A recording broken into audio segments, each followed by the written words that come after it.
The kingdom of heaven may be likened to a king who held a wedding feast for his son. My brothers and sisters, in the book of Revelation, what does St. John the Apostle, the author of that book, how does he speak of Holy Mass? What does he call the Holy Mass? The wedding feast of the Lamb. The wedding feast of our Lord Jesus Christ.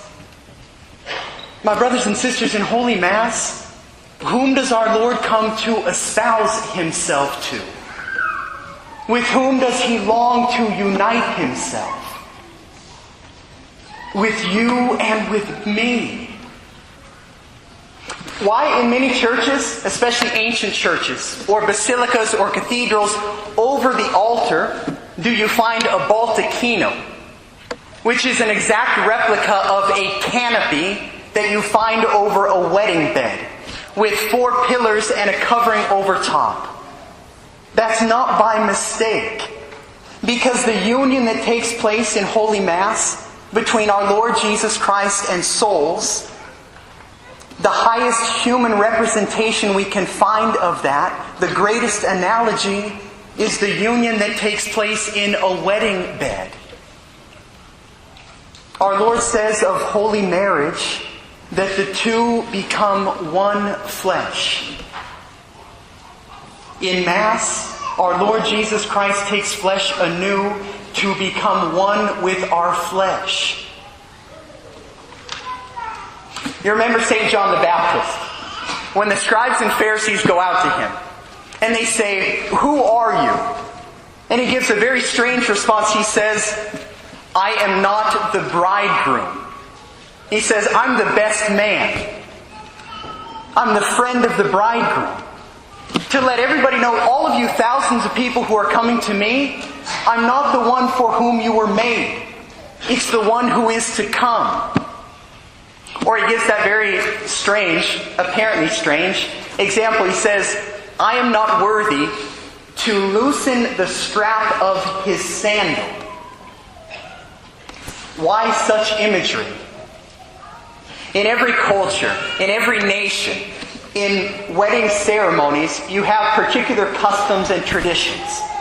For example, if you go to an Italian wedding, it's going to be very different than a Hispanic wedding or an Irish wedding. I've done many weddings for Hispanic couples, and you'll have the lasso, there'll be the exchange of coins. In an American wedding ceremony, you have the throwing of the bouquet of flowers, the cutting of the cake. One time I was speaking to a theologian, and he said the reason that St. John the Baptist used that imagery, he says, because in a Hebrew wedding ceremony, at least in ancient times, the groom would go to his bride and he would remove her sandals. John was saying, "I am not the one for whom your souls were made to be united. Our Lord is." One time I was visiting the Carmelite sisters up in Georgetown, about an hour drive from here. And I was speaking to one of the sisters at the end of this meeting with them, and I was talking about some of the struggles as a priest. And one of the greatest challenges at times is to give advice to married couples. Right? They come to you, "Father, this is what's going on in our marriage. What do we do?" And so I'm telling the sister all about this. She says, "Oh my God." She breathes a sigh of relief. She says, "Father, one of the greatest things about being a bride of Christ, whenever there's a problem in our relationship, I always know whose fault it is. My spouse is perfect." But I think we oftentimes think that way. Okay, maybe those women who give their lives in that way, yeah, they are the brides of Christ. They were made to be one with our Lord. But really, me, I live in the world, or especially men. We say, okay, yeah, women can talk that way, but really a man to be espoused to Christ, isn't that a little strange? This one time came home to me in a very powerful, concrete way. My dad, the way he raised his sons, he wanted his boys to be tough. Right? I want manly sons. I don't want wimps. No crying. I remember when I was just a kid, from my earliest years, he would say something, he repeated this all through my childhood. He'd say, okay, Jeremy, you never start a fight. But when you see that a fight's going to come, you make sure you get the first punch. Right? I'd be 3 or 4 years old. You get that first punch. A fight can be decided on one punch. When I was 5, I remember pulling to a stoplight. My dad was driving. I was in the passenger seat. We pull up to a red light. He stops, and there's a man on the corner. And this man had earrings in his ears. Now, in the early 80s, mid-80s, it was not so common to see a man with pierced ears. At least not nearly as common as it is nowadays. My dad looks at me, again, I was 5 years old. He says, Jeremy, you see those things in that guy's ears? Yeah, Dad. If you ever come into my house with those things in your ears, I will rip them out of your ears. Okay, so this is my dad. One more. When I was 16 years old, playing sports, football, rugby, I was out lifting weights in my backyard. We had a house with a shed in the back. We had a weight bench there. My closest friends were linemen and linebackers, right? The big guys in the team. We're out there lifting weights. Okay. Many teenagers are embarrassed of their parents as it is. I was all the more embarrassed of my dad because all he ever, I thought, did was talk about God. Right? My friends would come over and be like, oh my gosh, Dad, please don't talk about church or God or... So I have these friends over. My dad's one of those guys who, about every 5 years or so, he gets into the workout mode. Where for about 2, maybe 3 weeks, he'll work out, right? Oh gosh, I need to get back in the gym. And okay, it lasts a very short time. 5 more years go by. When I was 16, he was not in one of those workout modes. And I'm in the backyard with my buddies, right, wanting to impress them. My dad's mowing the lawn. He comes out to the back shed. I don't know how much weight you lift when you're 16 years old. Maybe we had 185 pounds or 200 pounds on the bench press. My dad comes in. Hey, guys, throw all the weight you can on there. Let me see what I can max out at. And I go, oh my gosh, right? And I'm like, Lord, please just let him get it once, right? Don't let him embarrass me more. My dad lays down on the bench press. All the weight put on was 285 pounds.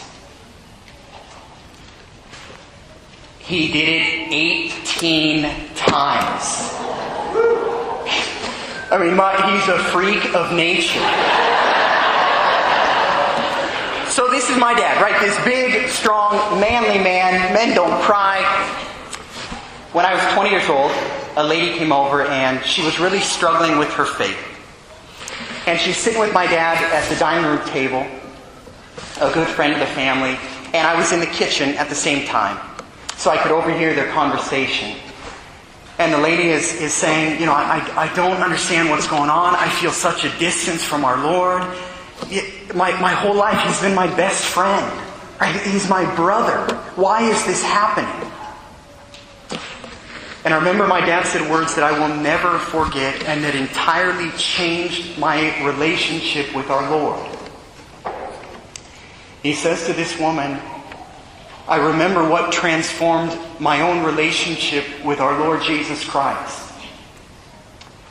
He said, it's when I ceased to see him merely as my brother or simply as my friend. And I started to see him as the lover of my soul.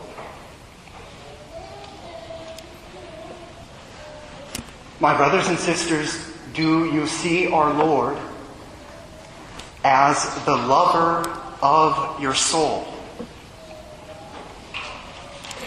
And if you don't, something is missing that ought to be there.